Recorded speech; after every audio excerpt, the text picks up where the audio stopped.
Have you ever forgotten to book something on a shoot? That's a mistake you make once. How come I've done it several times? Because you haven't had a good producer with you.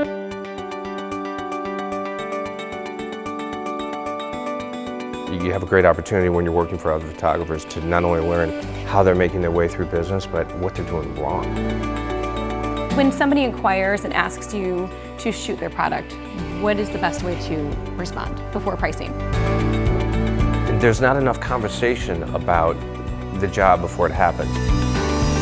Now this day rate is a conversation between you and yourself only, because every time you're going for a job, you're trying to get as much as you possibly can, but you also need to understand where can you not drop below. For me, the estimate is your opportunity to be as transparent and upfront as possible with the client.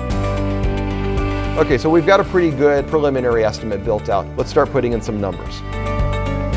In the portrait world, we do session fees, and every single time somebody reaches out for a commercial bid, I have absolutely no idea.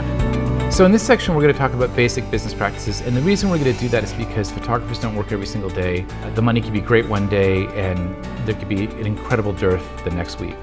Far too often I have photographers that are wanting to, when a client says we need to bring this down a little bit, I'll bring my rate down a little bit. No, you're setting an awful precedent there, and you're undervaluing yourself. The one thing that I think is an absolute rule is you have to have a really solid understanding of how you shoot a job.